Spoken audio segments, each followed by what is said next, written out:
ছাত্ৰ-ছাত্ৰীসকল, আজি আমি অসমীয়াৰ পৰা ইংৰাজীলৈ কেনেকৈ অনুবাদ কৰে তাৰ বিষয়ে কিছু আলোচনা কৰিম। অসমীয়াৰ পৰা ইংৰাজীলৈ অনুবাদ কৰোঁতে তোমালোকে কেইটামান কথা মন দি শুনিব লাগিব। প্ৰথমতে, অসমীয়া বাক্য এটা ইংৰাজীলৈ নিওঁতে ইংৰাজী গঠনটো আমি জানিব লাগিব। ইংৰাজীত বাক্য এটা গঠন কৰোঁতে আমাক প্ৰয়োজন হয় subject plus verb plus object. এতিয়া কথা হ'ল, ছাবজেক্ট মানে কি? ছাবজেক্ট মানে হ'ল কৰ্তা। চেণ্টেন্সত যি পদে কামটো কৰিব সেইটো হ'ল ছাবজেক্ট। তাৰপিছত আহিল ভাৰ্ব। ভাৰ্ব মানে কি? ভাৰ্ব মানে ক্ৰিয়াপদ। যি পদে কোনো কাম সম্পন্ন কৰা বা নকৰা বুজায়, বা সহজ অৰ্থত যি পদে কোনো কাম কৰা বা হোৱা বুজায় সি হ'ল ভাৰ্ব, অৰ্থাৎ ক্ৰিয়াপদ। তাৰপিছত অবজেক্ট। অবজেক্ট মানে হ'ল কৰ্ম। চেণ্টেন্সত ছাবজেক্টে যি পদৰ ওপৰত নিৰ্ভৰ কৰি কামটো সমাধা কৰিব সেইটো হ'ল অবজেক্ট, কৰ্ম। আমি এই ছাবজেক্ট ভাৰ্ব অবজেক্ট ইয়াৰ বিষয়ে প্ৰথমে আমি জানিব লাগিব। আমি যেতিয়া চেণ্টেন্সটোত ছাবজেক্ট ভাৰ্ব অবজেক্ট আমি জানিম, তেতিয়া বাক্যটো আমাৰ ইংৰাজীলৈ অনুবাদ কৰোঁতে সহজ হ'ব। কিয়নো ইংৰাজীত আমি subject plus verb plus object. এইখিনিতে তোমালোকে আৰু এটা কথা মনত ৰাখিব লাগিব, আমাৰ অসমীয়া বাক্যটো গঠন হ'ম। আমাৰ অসমীয়াত এটা বাক্য গঠন হওঁতে আমি কেনেকৈ কৰোঁ? Subject plus object plus verb, অৰ্থাৎ অসমীয়াত আমি ভাৰ্বটো লাষ্টত দিওঁ, শেষত দিওঁ, বা শেষত থাকে। যেনে মই ভাত খাওঁ, ইয়াত খাওঁটো হৈছে ক্ৰিয়াপদ, ভাৰ্ব ই শেষত আছে। কিন্তু ইংৰাজীত ভাৰ্ব থাকে মাজত, subject plus verb plus object. আমি যদি এই পাৰ্থক্যটো যদি প্ৰথমে আমি যদি জানি লওঁ, তেতিয়া বাক্যটো আমাৰ ইংৰাজীলৈ নিওঁতে সহজ হয়। নাম্বাৰ 1।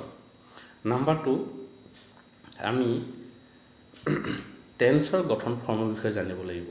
কিয়নো টেন্সৰ গঠন ফৰ্ম অনুসৰি চেণ্টেন্সটো বেলেগ বেলেগ হ'ব পাৰে।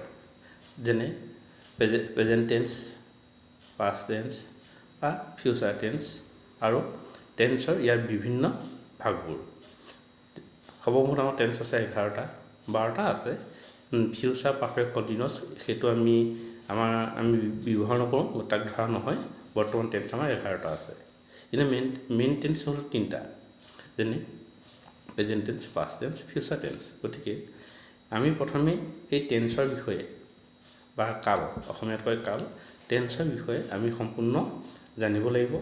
যেতিয়া আমি টেন্সৰ বিষয়ে জানিম, তেতিয়া আমাৰ বাক্য গঠনটো সম্পূৰ্ণ শুদ্ধ হ'ব। তাৰ আগতে সাধাৰণভাৱে আমি এটা বাক্য ইংৰাজীলৈ নিওঁতে আমাক লাগিব subject plus verb plus object. আজি আমি এইখিনি কথাই এতিয়া আলোচনা কৰিম। টেন্সৰ কথাখিনি আমি পিছত বেলেগ এটা দিনত আমি আলোচনা কৰিম। এতিয়া আমি প্ৰথমে কেনেকৈ অসমীয়াৰ পৰা ইংৰাজীলৈ এটা বাক্য অনুবাদ কৰে তাৰ বিষয়েহে এতিয়া আমি জানিবলৈ চেষ্টা কৰিম। তোমালোকে জানা যে আমি আগত কৈয়ে আহিছোঁ যে বাক্য এটা ইংৰাজীত লিখোঁতে subject plus verb plus object. আমি তাৰ বিষয়ে জানিব লাগিব।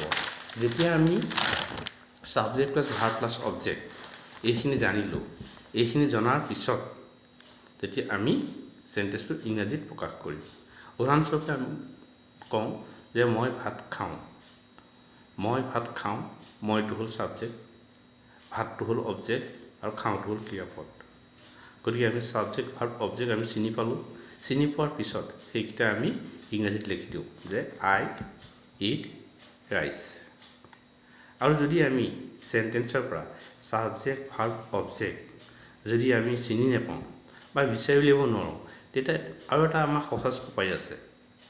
সেইটো হ'ল যে যিখিনি আমাৰ হু কুৱেশ্যন ৱৰ্ড আছে, অৰ্থাৎ WH কুৱেশ্যন ৱৰ্ডে যিবোৰ আৰম্ভ হৈছে, হু, হোৱাট, হুৱেৰ, হোৱাই আদি, এই শব্দবোৰে যদি আমি ভাৰ্বক প্ৰশ্ন কৰোঁ, তেতিয়াও আমি ছাবজেক্ট অবজেক্ট আৰু ভাৰ্ব আমি জানিব পাৰিম।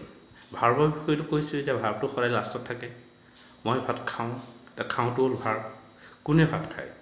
উত্তৰ মই ভাত খাওঁ। গতিকে মইটো হ'ল ছাবজেক্ট। মই কি খাওঁ? মই ভাত খাওঁ। ভাৰ্বটো হ'ল অবজেক্ট। আমি এইদৰেও আমি বাক্য এটা বাক্য এটা সাবজেক্ট ভাৰ্ব অবজেক্টৰ বিষয়ে আমি বাছি ল'ব পাৰিম। তাৰপিছত যেতিয়া আমি সাবজেক্ট ভাৰ্ব অবজেক্ট বাছি ল'লোঁ বা চিনি পালোঁ, তেতিয়া বাক্যটো আমি ইংৰাজীত লিখি দিলোঁ আই ইট ৰাইচ বুলি লিখিলোঁ। এতিয়া ইয়াত আৰু এটা প্ৰশ্ন আহিল যে অকল subject plus verb plus object এই তিনিটা দিয়ে এটা বাক্য গঠন নহয়। এই বাক্যটোৰ লগত আমাৰ কিছুমান বিভিন্ন ধৰণৰ পদ যোগ হৈ আছে। যেনে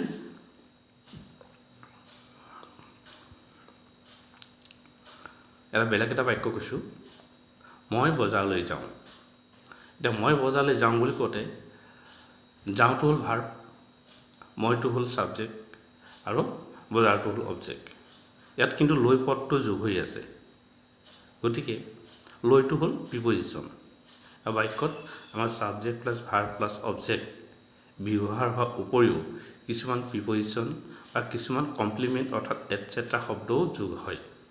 এতিয়া আমি যিবোৰ কমপ্লিমেণ্ট বা এটচেট্ৰা শব্দ সেইবোৰ সদায় আমি subject plus verb plus object plus etcetera Etsy আৰু প্ৰিপজিশ্যনটো তাৰ আমি স্থান অনুসৰি ব্যৱহাৰ কৰিম। যেনে প্ৰিপজিশ্যনবোৰ সদায় আমাৰ ভাৰ্ব আৰু অবজেক্টৰ মাজত ইউজ হয়।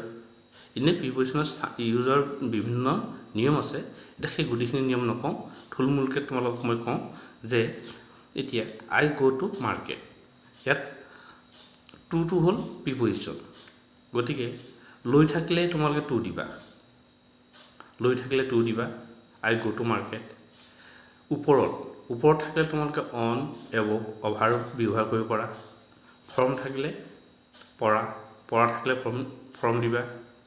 তলত আণ্ডাৰ। ঋতু, মাহ, বছৰ ভিতৰত থকা বুজালে ইন দিবা। ইনৰ ক্ষেত্ৰত তোমালোকে আৰু এটা কথা মনত ৰাখিব পাৰা, যেনে ঘৰৰ ভিতৰত, বাগিচা, পথাৰ, আকাশ, কোঠা, ৰাতিপুৱা, গধূলি আদি শব্দ থাকিলে ইন দা হয়। তোমালোকে ইন দা ইউজ কৰিব পাৰা। যেনে মই বাগিচাত খেলি আছোঁ, I am playing in the garden. গতিকে ইয়াত বাগিচা থকাৰ কাৰণে আমি ইন দা ব্যৱহাৰ কৰিছোঁ। এতিয়া তোমালোকক থুলমূলকৈ মই কেনেকৈ এটা বাক্য অসমীয়াৰ পৰা ইংৰাজীলৈ অনুবাদ কৰিব লাগে তাৰ বিষয়ে ক'লোঁ। আমি আৰু এটা কথা মনত ৰাখিব লাগিব, তোমালোকক কৈছোঁ এতিয়া বাক্য এটা গঠন কৰোঁতে অকল subject plus verb plus object এইকেইটা মনত ৰাখিলেই নহ'ব। ইয়াৰ লগে লগে টেন্সৰ বিভিন্ন ফৰ্মৰ বিষয়ে জানিব লাগিব। সদ্যহতে আমি প্ৰেজেণ্ট চিম্পল টেন্সৰ বাক্যবোৰ যদি ইংৰাজীলৈ অনুবাদ কৰোঁ, তেতিয়া তোমালোকে এটা কথা মনত ৰাখিব লাগিব যে প্ৰেজেণ্ট চিম্পল টেন্সত বা চিম্পল প্ৰেজেণ্ট টেন্সত থাৰ্ড পাৰ্চন ছিংগুলাৰ নম্বৰৰ লগত এছ বাই এছ যোগ হয়। তাই ভাত খায়, চি ইটছ ৰাইচ। তাইটো থাৰ্ড পাৰ্চন ছিংগুলাৰ নম্বৰ হোৱাৰ কাৰণে ভাৰ্ব ইটৰ লগত এছটো আমি যোগ কৰিছোঁ, চি ইটছ ৰাইচ। এইকেইটা কথা তোমালোকে মন দি শুনিব লাগিব। এতিয়া তোমালোকে নিশ্চয় কথাখিনি অলপ ধৰিব পাৰিছা বা বুজিবলৈ চেষ্টা কৰিছা যে বাক্য এটা আমি অসমীয়াৰ পৰা ইংৰাজীলৈ নিওঁতে প্ৰথমে আমাক লাগিব subject plus verb plus object. আৰু ছাবজেক্ট কাক কয়, অবজেক্ট কাক কয়, ভাৰ্ব কাক কয়, তোমালোকক ইতিমধ্যে কৈ আহিছোঁ। সেইখিনি জানিবলৈ চেষ্টা কৰিবা। সেইখিনি জনাৰ পিছত বাক্যটো তাৰ ফৰ্ম অনুসৰি তোমালোকে ইংলিছত লিখিলে বাক্যটো শুদ্ধ হ'ব। ছাত্ৰ ছাত্ৰীসকল, এই কথাখিনিয়ে তোমালোক নিশ্চয় কিছু হ'লেও সহায় কৰিব। আৰু তোমালোকে ভিডিঅ'টো শুনাৰ পিছত মন দি শুনিবা। শুনাৰ পিছত লাইক আৰু ছাবস্ক্ৰাইব কৰিবলৈ নাপাহৰিবা। তোমালোকে শুনাৰ পিছত নিশ্চয় লাইক আৰু ছাবস্ক্ৰাইব কৰিবা। আৰু ইয়াৰ পিছত মই তোমালোকক টেন্সৰ বিভিন্ন ফৰ্মৰ সৈতে কেনেকৈ অসমীয়াৰ পৰা ইংৰাজীলৈ অনুবাদ কৰে তাৰ বিষয়ে মই কৈ আছোঁ।